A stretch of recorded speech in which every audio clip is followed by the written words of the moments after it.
Christ's sake. And then, Maybe, you start. no, we're recording now. It's fine, and maybe our record will be untouched, and we'll have another person having difficulty joining us. It was fun talking to Terry yesterday. Yeah, That a was little, an interesting little tour of the condo. interesting tour of many things, is what that was. Yeah. Yeah, I think Terry let out a little bit more than he had intended in the first place. He opened up there, and I was very pleased that he felt comfortable enough with you and me to talk about all those things, and I'm happy that he's happy. So yeah, he and seemed to be in a great mood. And look at that, 26 already. Oh my, 31. I have 34 in the backyard here this morning. God, Yep. 79.88.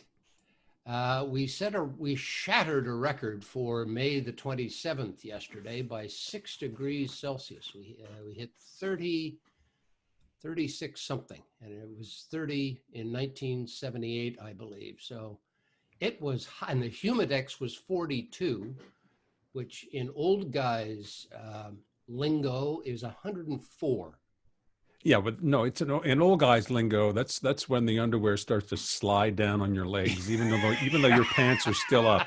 That's what old guys lingo is. Can you see the sights of people walking on the high street with the doing a lot of this, and are you all right, dear? I'll be fine. Yeah. I'll be just fine. It's sticking a lot. Oh boy.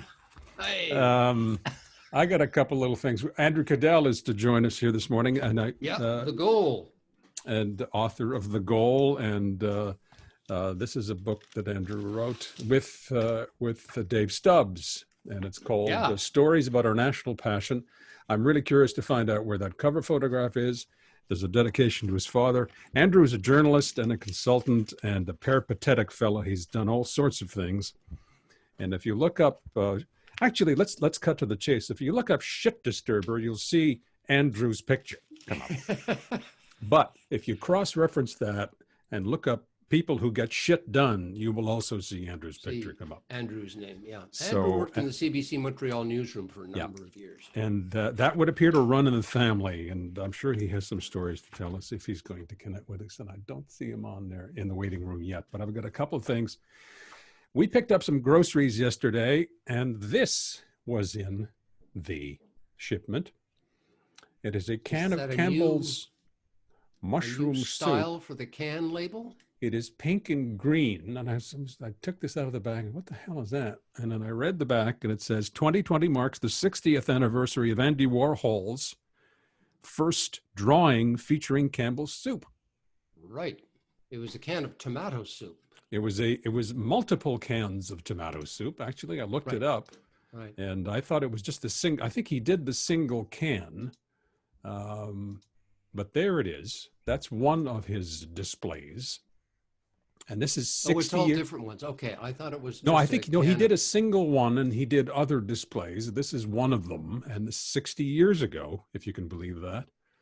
And Mr. Warhol, of course, famous for saying that everybody gets their 15 minutes. And this is what you and I are doing every day now. It's every like day. Groundhog Day. We do our 15 minutes. But we're not every being day. Famous. No, we're not famous at all. And I found this on eBay. Recently, somebody in North Vancouver sold a can of the pink and green that I have and a can of a collector's edition tomato soup for $26. Plus $15.50 shipping. That's a lot of salt. So somebody somewhere paid about $40 to get 2 cans of soup for their collection. And what's the yellow and azure blue one? I can't see what that is. That's tomato. Is that a tomato? That is a tomato soup. I think Andy would have done a better job with contrast there. Yeah, and Andy in this photograph looks like Will Aitken. I don't know why, but don't tell Will that. He was born in Pittsburgh.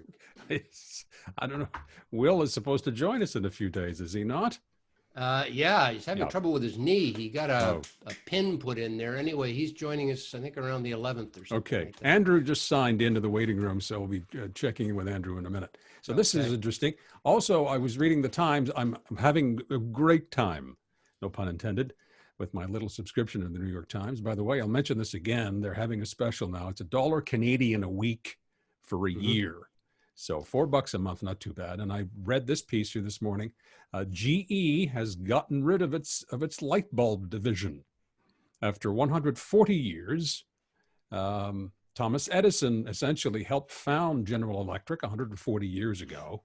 And they finally kind of spun that off. They don't sell appliances anymore or anything like that. You may see the GE brand on some things, but it's all made in China now. Major League Baseball. Well, isn't GE going into just major engineering and things like that? Yeah, turbines. Yeah, that's right. Major League Once Baseball. the biggest company in the world. Yeah, Major League Baseball played its first night game under GE floodlights in 1935. And in Cincinnati or? First night game doesn't say. And the first LED, or the LED, was invented in a GE lab in 1962. So this is another change in how we consume. And of course, it had me thinking of, the bulbs are getting dimmer and dimmer, and the dim leading the dim in America. So that's the first DIM bulb. That's right. This asshole. It's unbelievable. What's going on? Well, he's going after Twitter now because Twitter is fact-checking some of the idiocy he said. So he said it's against free speech. Yeah. So they're backing off on that because he's such a menace that you never know what's going to come out of that yaw 20 minutes later. So it's unbelievable. Anyway, enough of that ranting for this morning. Let us see. I look as if I'm overheated. You do. You look like you just got off the back nine there, and you're waiting for Sheila to bring by that fishbowl martini that you ordered with the little plastic fish in it. I get a shandy. Yeah, yeah. More ice. Mr. Fitzgerald is very busy. He can't fly today. I can't see. I can't see. Okay, let's see if we can get Andrew. Andrew Caddell, I believe he's. Does Andrew get to listen to this? I think Andrew is out on. Sit up, Andrew. Oh, he is. Sit up. He is en région. He's in Kamouraska, I think, is where Andrew is. Oh, is that it looks correct, like a Andrew? cloudy day up there. There we are. That's better, Andrew. A little bit. Yeah, that's better. You get a bit of my view here, you see. It's beautiful. Beautiful. That is Kamouraska, is it not, Andrew? It is indeed. It is indeed. Is this? Good morning. Good morning to you. I don't mean to pry, Andrew, but is this a family sort of a compound there, or family property? Since 1884. Okay, well that's what I had a feeling it might be something like that. Wow. Yeah. So have you been isolating there for some time? Unfortunately, my children beat me to it. Okay. And are you together there now, at least, that you can see each other and hang out? No, yes, but my daughter's boyfriend was on a trip around the world, which was cut short in Colombia, his first stop in March. So he came back and he couldn't isolate anywhere because his apartment was rented. So they came down here. Wow. Well, at least you couldn't come down because they closed off the road. Okay. So let me get this straight, Andrew. You've been there for a couple of months, or did you? Just got here last week because they only opened the road. I from see. La Poquetière. They closed all the regions, and this was one of the regions. Yeah. It's beautiful vista you've got there. Yeah, My gorgeous. God, it's gorgeous. Andrew, and a bug climbing up That's my golf course in the background, by the way. I have a little 9-hole golf course in the back. Andrew, I swim in the water, or is it too damn cold? I swim all the time, but everybody else says it's too damn cold. So how warm does it get? 70 degrees? On a really, really good day, maybe in 60s, I guess. Yeah. But still, Andrew's insane. It's a nice view. It's a beautiful spot to look up when you get up in the morning with your cup of tea. Andrew, I introduced you as a consultant, an author, a journalist. We know you as all three. And we were talking about your book, The Goal. There it is. Stories about our national passion, Andrew Caddell and Dave Stubbs. And I want to ask you about that cover photograph. However, and I checked with you on this, I'd like to read the dedication, which you dedicated the book to your dad, Philip Caddell, or Pip, as you knew him, I guess. That's right. He was in the artillery in the war, wasn't he, Andrew? That's right. He was, yeah. He signed up the day after war was declared.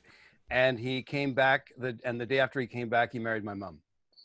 So that was sort of the two bookends of his army time. He was over with the 1st Division on New Year's Eve in 1939, and served in Sicily and Italy, and in the defense of Britain.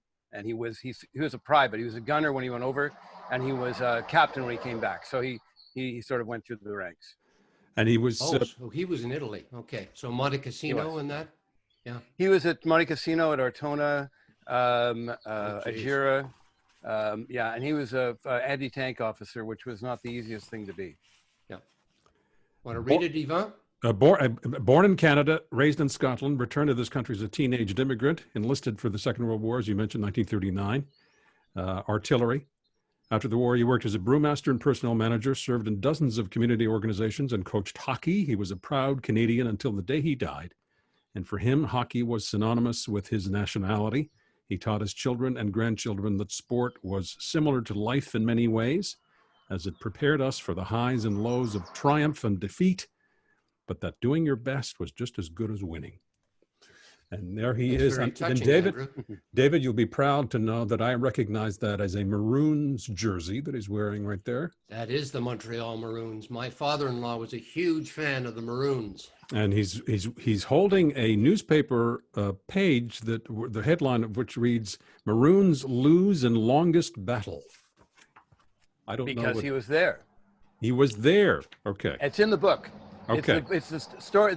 I think it's the most comprehensive story about the longest game ever, which was considered to be one of the greatest hockey games ever, between the Maroons and Detroit, that went 6 overtime periods to 1830 of the 6th overtime period, 2:30 in the morning. My father and 2 of his friends were still at the Forum, among the 100 or so people who were still left. They made a pact that they would stay to the very end. And I passed along word that my dad was in his late 80s and was probably one of the last surviving people at that game. And Dave Stubbs went to his apartment in Lachine and interviewed him one afternoon and put together a phenomenal story, which is in the book. Wow. And of course, if it's the Maroons, Andrew, this must have been right in the middle of the Depression. It was 1936. The Maroons had won the Stanley Cup the year before. And there's a story in there. My father worked at Dawes Brewery. I'm not sure if you're familiar with Dawes Brewery. Sure. Which was a big supporter of the Maroons. And there's a story in there about my father having to settle a bet by the vice president of Dawes Brewery, who bet Hooley Smith the year before that the Maroons would not win the Stanley Cup. And if they did win the Stanley Cup, he had to give a black horse, a Percheron horse, to Hooley Smith. Turned out the Maroons did win the Stanley Cup. Hooley Smith said, "Pay up," and the bet was settled by my father and one of his colleagues painting an old gray Percheron horse black. With his boss gave him $40 to buy all the hair dye on St. Catherine Street and all the hair salons.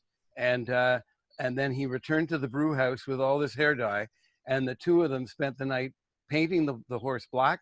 And Dave Stubbs actually found a picture or a story in the Gazette from 1935 with Hooley Smith and a couple of thousand people at the Forum, with the black horse being presented to Hooley Smith. So it is a true story. Wow. Because the black horse was the symbol of Dawes Ale, a right? Black Horse Brewery. That's right, exactly. And guys in the Depression had nicknames like Hooley. Guys were called Hooley. Well, the Cleghorn, Sprague, and Odie. I mean, yeah. And my father caddied for Howie Morenz and the Cleghorns and a number of other people at the old Lachine Golf Course. Well, it shows you how tough the Depression was. The Maroons were a team that won the Stanley Cup, and they were gone 3 years later. Yeah, but that was deliberate. Collapsed. That was deliberate. That was deliberate. Why? Because the NHL decided that if there was going to be one team in Montreal, it had to be a team with French-Canadian majority support. Francophone players, yeah. And that's why, and there's a story in there called The Fan about how a lot of Maroons fans became Boston Bruins fans, especially down on the Point and Verdun. Scotty Bowman was actually a big Bruins fan. So was Yeah. Gump Worsley. So are all those guys down there. And the reason was that when the Maroons were forced to fold by the NHL, even though they were more profitable, the English community, especially the Catholic community in Montreal, turned to the Bruins because they were considered to be the Irish or Catholic team. Yeah. So that's why there's such a big cadre of. Who owned the Montreal Forum were the Maroons, not the Canadians. Oh, yeah. The Canadians were tenants. That's right. Wow, the stuff I learned from you guys. Well, all in the book. I should get a copy to Dave too. Okay, I was. Well, show the picture there, Andrew. Where was that taken and colorized? It's actually a color. It's a color Super shot. 8. Yeah. It's a Super 8 shot from my old hockey coach. His old Super 8s were in the basement of his daughter in North Hatley, and we discovered them. And I went through the frames and had them computerized. Sorry, and that was just one little frame where the puck is dropped, and the kids are all around. And that was taken in Montreal West in 1960. But there's a video online. The rink near the high school, or no, up at Hudson Field.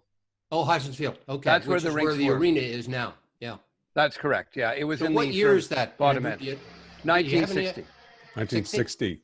It's right. a great picture. Look at the kid with the toque on, and it's in its original form too. It's slightly blurry. It hasn't been digitally remastered. It's a great shot. Anyway, this is a really neat book. I've read just little bits and pieces of it. We can still buy it, Andrew. Where can it be purchased? At Amazon and a number of bookstores in Montreal, and you can get it from Rocks Mills Press. Rocks Mills Press. Okay, I'll put the website. Or you can write me. You can write me at pipson52@hotmail.com, and I will send copies to whoever. Great. I'll put all these links up. All right. That's Andrew, really a lot of fun. Yeah. In writing this, there's still a debate. It seems to be settled, and then it seems to ignite again. Where are you about where the game actually began? Montreal, Nova Scotia? What's your take? Well, I'm a member of the Society for International Hockey Research, and that's an ongoing debate with them. They're sort of a lot of hockey nerds that get together every once in a while. My feeling is that the rules of the game were set by Creighton, who was from Nova Scotia. The skates and the sticks, which were made by Mi'kmaq in Nova Scotia, were imported for that game in 1875 at the Victoria Rink in Montreal, which was considered to be the first official game. And so I think really Nova Scotia gets the sort of the prize for being the first place where hockey was really played with proper hockey sticks and with some kind of sort of a general rules, but the actual real rules of hockey were set by Creighton and the McGill team that played in 1875 in the Victoria Rink, which was the dimensions of the Victoria Rink were almost exactly the same as the NHL rinks today. That's amazing. And the Victoria Rink was where was it in town? Right downtown? It was at between Guy and Atwater, St. Catherine and de Maisonneuve. Okay. So I think there's a parking garage there. Yeah. Actually, it might be where that parking garage is on Guy Street. Yeah. Interesting. Why do you think it is beyond? I mean, even this guy who hates sports. Stop saying that. Hockey. I don't hate sports. I'm not a member of the Hockey Research Society. That's all. Jesus. Yeah, they did blackball you. Get off. But you played hockey as a youngster. I did. All of us did. I played street hockey. What is it about this that it's not just a professional pastime? It's a passion. Yeah. Well, in the introduction to the book, I suggest that there are very few sports that identify a country as closely as Canada does to hockey. It's the sort of thing, on a hot summer night or a cold winter day, you'll find Canadians talking about hockey. And I don't think, I know that cricket is a passion in India and in Australia, rugby, Australian rules football in Australia, and baseball in the United States, football in the United States, soccer, football everywhere around the world, but I just don't think that people identify with the game as much as we do with hockey because of the nature of our winters. And that's, to be a Canadian is to endure a winter. And in order to endure a winter, you've got to have something to keep you going. And hockey does that. That certainly does. Can I shift into something else here before we're out of time? Yes, certainly. Andrew, you and I studied journalism. We shared the alma mater, Carleton University. You worked as a reporter. You worked for CKO. You worked for UNICEF. You also worked for what piqued my interest as I was going through what CV was available for me to see, was that you worked for the WHO as well. Did you not? I did. Yeah. What did you do for them? I was an information officer in emerging communicable diseases. I actually, you laugh at this, I actually held a jar of Ebola with a chimpanzee's organs in it that had Ebola. And the doctor who gave it to me said, now you can tell everybody that you held a jar with Ebola in it. This was in Africa. And so I went, Yeah, that's Andrew. That's Andrew for you. That's a Caddellism. Yeah, that's it. And he said, yeah, if you dropped that, we would have been dead. And I said, well, actually, it would take 14 days, and there's an 80% chance of death. He said, yeah, I know you know all that stuff. Yeah, that's a Caddellism too. But what is your? This is a broad question here. How are you seeing things now in the midst of this pandemic, and how the WHO has behaved, and all the rest of it? Well, I have a bit of a conflict of interest because Mike Ryan and Bruce Aylward, whom you've seen on television a lot, are both pretty good friends. I worked with them very closely. This is 20 years ago, but still. I've been writing I have a column in the Hill Times, and I've been writing about the pandemic since early February. And I'm surprised at the degree to which it spread, obviously, but that's because of the asymptomatic nature of it. But we always talked about the possibility of some kind of a pandemic. We thought it would be Ebola, which would, kill 50% of the people. But Ebola sort of snuffs itself out so quickly because people die so quickly. Whereas with this, people being asymptomatic and passing it along, and then the nature of the disease the virus, that it can be spread among children who don't have any effects, and then with seniors who die, have a very high mortality rate.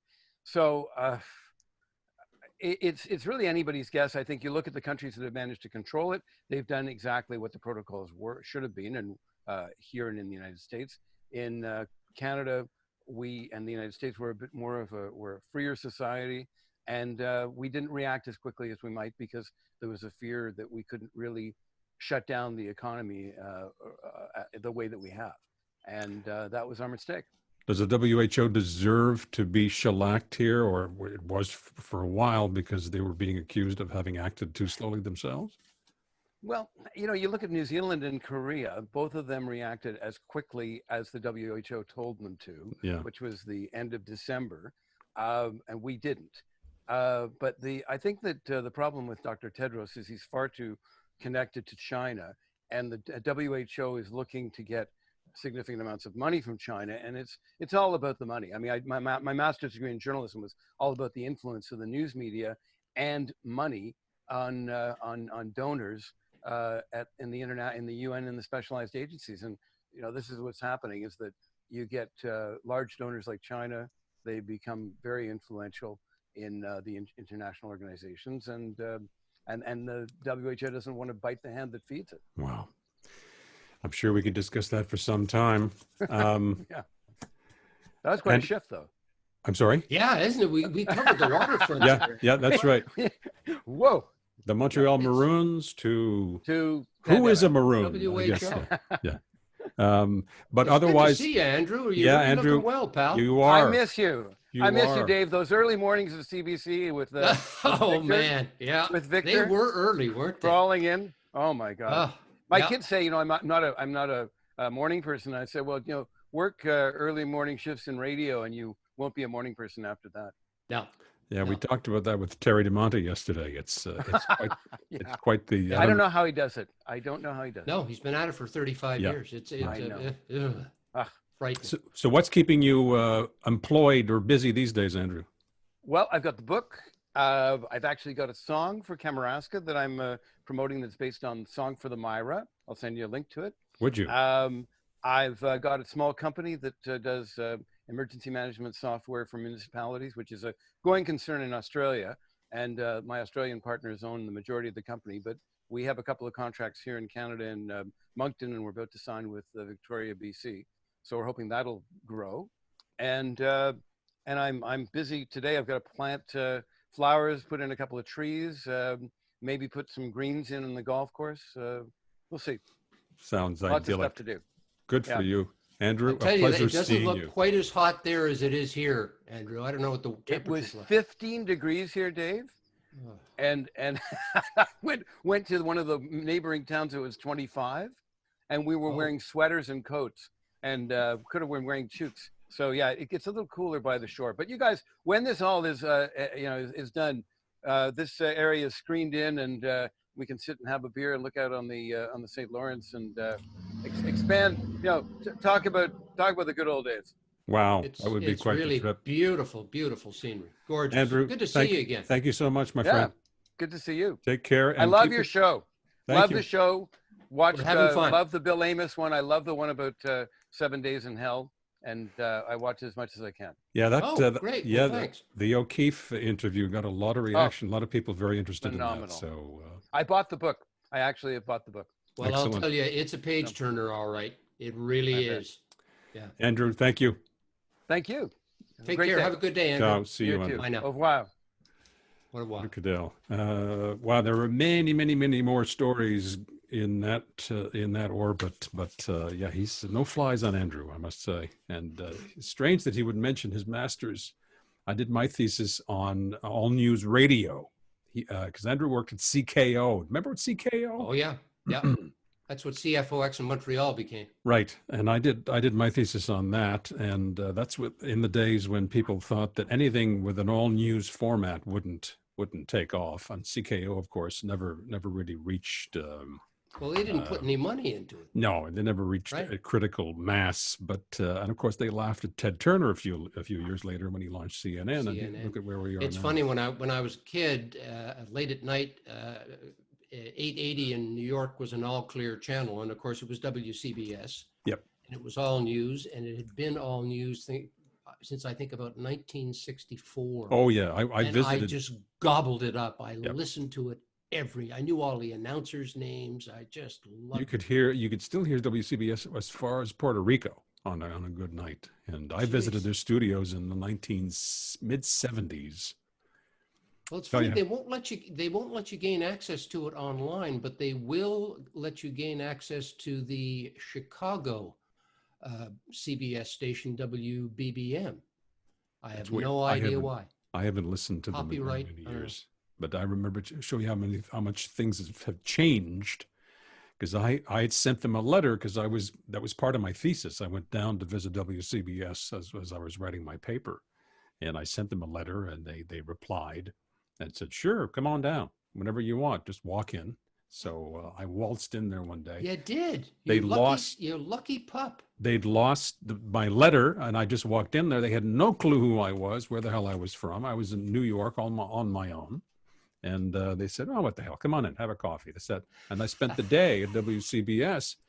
And they had, I remember they had a round sort of an anchor desk with microphones all the way around. So people would come in and do their various shifts. A reporter would do a live hit, and God, there was some amazingly talented people there.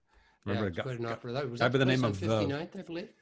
Yep, guy by the name of Bill Sunday, Sundae, I think was the guy who walked me around with his suit and the coffee. Guys wore shirts and ties. Yep. So that was quite a thrill for me. That's my God, that's eons ago. When I remember when I got there and I had my passport and everything, and they didn't really care. And they said, come on, just sit down. Where are you from? Where's that? From where? Ottawa. He's from Ottawa. There's an Ottawa in Massachusetts, isn't there, Dave? Yeah, I believe there's a river in Iowa. So I'm there with my little cassette recorder and taking notes. I'm sitting on the, I don't know, that's the 20th floor of a building in New York, talking to a guy who would rather not have me sitting in front of him at his desk.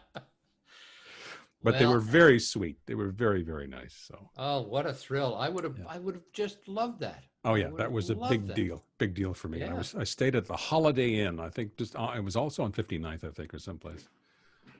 And I remember going there and staying at the Sheraton just down the street. It was right in front of Madison Square Garden, Penn Station, the hotel, and we just went around shopping.